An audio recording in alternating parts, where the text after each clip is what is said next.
तापमान और अन्य भौतिक दशाएं जो कि है लंबाई, मोटाई और पदार्थ की प्रकृति, ये जो कंडीशंस ओम्स के लॉ में हमने पढ़े थे वो ये 4 कंडीशंस, इसके अलावा भी और हो सकते हैं। ये 4 कंडीशंस को ही हम कह सकते हैं कि ये चारों कंडीशंस इस प्रतिरोध को प्रभावित करते हैं। किसी चालक का प्रतिरोध इन चारों पर डिपेंड करता है। हमें मुख्य रूप से ये दोनों के बारे में ही अभी पढ़ना है, लंबाई और मोटाई। किसी चालक का प्रतिरोध उसकी लंबाई पर कैसे निर्भर करता है। यदि हम लंबाई को L मान लें तो हम देखेंगे कि चालक का प्रतिरोध R उस लंबाई के समानुपाती होता है। R is proportional to L। जितना लंबा तार होगा प्रतिरोध उतना ही अधिक होगा।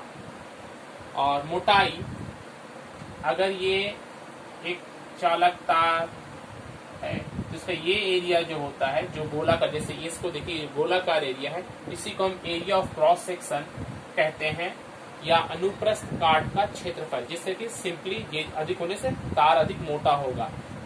तो R जो होता है प्रतिरोध वो इस A के अनुप्रस्थ काट के विलोमानुपाती होता है। R समानुपात 1/A। 1/A का मतलब ही ये विलोमानुपात बन गया। तो R या चालक का प्रतिरोध उसकी मोटाई के विलोमानुपाती होता है। इसका मतलब है कि मोटे तार का प्रतिरोध कम होगा और पतले तार का प्रतिरोध अधिक होगा।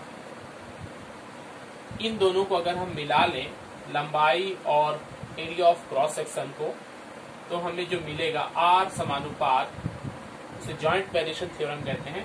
R समानुपात L ऊपर में है, L को लिखेंगे, और नीचे में A है, A को लिखेंगे। तो R समानुपात L/A, दोनों एक साथ। समानुपात के जब साइन हटता है तो इक्वल लगता है, अभी हम लोगों ने देखा थोड़ा देर पहले। R इक्वल टू, समानुपात को साइन हटाएंगे तो एक यहाँ पर एक नया कांस्टेंट आएगा हमारे लिए, जिसको हम रो कहते हैं। रो थोड़े से P के जैसा बनेगा, इनटू L/A। इससे हम लोग RHO रो कहते हैं। ये एक स्थिरांक है यहाँ पर, ये भी एक ग्रीक लेटर है, जैसे ओमेगा हम लोगों ने पढ़ा। तो ये रो जो स्थिरांक है, इस स्थिरांक को हम लोग कहते हैं स्पेसिफिक रेजिस्टेंस या विशिष्ट प्रतिरोध। विशिष्ट प्रतिरोध या प्रतिरोधकता, प्रतिरोधकता, रेजिस्टिविटी, स्पेसिफिक रेजिस्टेंस और resistivity. R equal to rho into L/A, इस फॉर्मूले का इस्तेमाल हम लोग प्रतिरोध निकालने में भी करेंगे। यहाँ पर ये जो रो है वो पदार्थ की प्रकृति पर निर्भर करता है। ये अलग अलग मटेरियल्स के लिए, जैसे अगर हम तांबा लेते हैं, लोहा लेते हैं, चांदी लेते हैं, तो इन सब मटेरियल्स के लिए रो का मान अलग अलग होगा। लेकिन एक ही मटेरियल का अगर हम अलग अलग लंबाई, अलग अलग मोटाई वाला तार लेते हैं तो उसका R इक्वल होगा। जैसे अगर हम तांबे का एक पतला तार लेते हैं और एक मोटा तार लेते हैं, दोनों के लिए रो बराबर होगा। अगर हम एक तांबे का ही एक छोटा और एक उससे बड़ा तार लेते हैं तो उसका भी रो इक्वल होगा। तो ये पदार्थ की प्रकृति अलग होने पर ही अलग होगा, नहीं तो सेम होगा। इस रो की हम लोग इकाई निकालेंगे और उसकी परिभाषा हम लोग देंगे। तो रो की इकाई निकालने के लिए इसी फॉर्मूला का हम लोग इस्तेमाल करते हैं। इस फॉर्मूला में हम लोग देख लें, रो अगर यहाँ से कैसे आएगा, इस A को यहाँ मल्टीप्लाई करना पड़ेगा, L को ये नीचे आ जाएगा। तो इसलिए rho equal to R into A divided by L। A ऊपर चला गया, L नीचे आ गया। A का वैल्यू यानी कि एरिया ऑफ क्रॉस सेक्शन और लंबाई के वैल्यू को अगर हम 1 पकड़ लें, मान लेते हैं A इक्वल टू 1 और L इक्वल टू 1। इकाई अगर ऐसे सिस्टम में बनाते हैं तो एरिया की इकाई होती है मीटर स्क्वायर और लंबाई की इकाई होती है मीटर। मतलब एक ऐसा हम तार ले रहे हैं जिसकी लंबाई 1 मीटर है, 1 मीटर, और जिसकी मोटाई 1 मीटर स्क्वायर है। ये area of cross section 1 metre square है। ये कैसे निकालते हैं, ये फॉर्मूला हम लोग, ये चूंकि सर्कुलर एरिया है तो इसका πr² फॉर्मूला से ये निकलता है। ये टोटल होने के बाद 1 आएगा।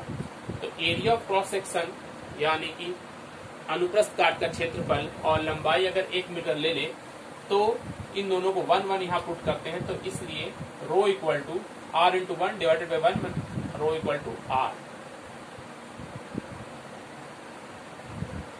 ये रो या विशिष्ट प्रतिरोध R के बराबर आ जाएगा, मतलब चालक का प्रतिरोध के बराबर आ जाएगा। तो विशिष्ट प्रतिरोध क्या है? 1 मीटर लंबा तार जिसका क्षेत्रफल 1 मीटर स्क्वायर है, उसी के प्रतिरोध को हम लोग विशिष्ट प्रतिरोध कहेंगे। रो की परिभाषा देख लीजिए विशिष्ट प्रतिरोध की। 1 मीटर लंबे और 1 मीटर स्क्वायर अनुप्रस्थ काट के क्षेत्रफल वाले चालक का प्रतिरोध ही उस चालक के पदार्थ का विशिष्ट प्रतिरोध कहलाता है। अर्थात अगर हम एक चालक ले 1 मीटर लंबा और जिसका area of cross section 1 metre square है, तो इस चालक के इस एरिया से इस एरिया तक का जो प्रतिरोध होगा उसे ही हम लोग उस चालक के पदार्थ का विशिष्ट प्रतिरोध कहेंगे। चालक के पदार्थ का विशिष्ट प्रतिरोध ये लंबाई और मोटाई पर डिपेंड नहीं करता है। अगर एक तांबे का तार हम लोग लेते हैं और उस तांबे के मटेरियल कोई और तार अगर लेते हैं, मान लेते हैं ये एक तांबा का तार है और ये लंबा और मोटा एक और तांबे का तार है, इस तरह का बहुत सारा अगर तांबे का ही सब मटेरियल का लेंगे तो सबका विशिष्ट प्रतिरोध बराबर होगा, वो उसकी लंबाई और मोटाई पर निर्भर नहीं करता है। हाँ, सबका प्रतिरोध अलग अलग हो सकता है मगर विशिष्ट प्रतिरोध सबका समान होगा। इसी विशिष्ट प्रतिरोध को दूसरे रूप में भी हम समझ सकते हैं। हमें जिस मटेरियल का विशिष्ट प्रतिरोध निकालना है, मान लेते हैं हमें तांबे का विशिष्ट प्रतिरोध निकालना है, कॉपर का, तो हम लोग उसी मटेरियल का एक क्यूब लेते हैं, क्यूब जिसको हम लोग हिंदी में घन कहेंगे, घन। अगर इस क्यूब को समझना है तो एक लूडो का जो डाइस होता है, उस लूडो का डाइस को ही समझो 1 2 ऐसा लिखा रहता है, ये लूडो का डाइस ही है। इसके हर एक साइड की लंबाई 1 मीटर है, ये 1 मीटर, ये भी 1 मीटर और ये अंदर भी हाइट भी इसका 1 मीटर, लंबाई चौड़ाई और ऊंचाई सब 1 मीटर की, 1 मीटर की। तो इसका ये दो जो सतह है, दो अलग अलग विपरीत, एक इस साइड में और एक ये साइड में, और ये दो सतह के बीच की दूरी है ये वाली 1 मीटर, और हर सतह का क्षेत्रफल, इस सतह का क्षेत्रफल अगर हम देखें तो ये एक वर्ग बन गया, 1 मीटर लंबा 1 मीटर चौड़ा, तो 1 मीटर स्क्वायर ये क्षेत्रफल हो गया इसका 1 मीटर स्क्वायर। इस चालक के दो सतह जिनका क्षेत्रफल 1 मीटर स्क्वायर है, जिनके बीच की दूरी है 1 मीटर, इन दो सतहों के बीच का जो प्रतिरोध होगा वो ही इस पदार्थ का, जिस पदार्थ पे बना हुआ है उसका विशिष्ट प्रतिरोध कहलाएगा। इस चीज को पढ़ ले, समझ ले। अगर हम तांबे के लिए निकाल रहे हैं तो तांबे का एक क्यूब लेंगे, तांबे का एक क्यूब जिसकी लंबाई 1 मीटर है और जिसके अनुप्रस्थ काट का क्षेत्रफल 1 मीटर स्क्वायर है, इसके दो विपरीत सतहों के बीच का प्रतिरोध विशिष्ट प्रतिरोध कहलाएगा।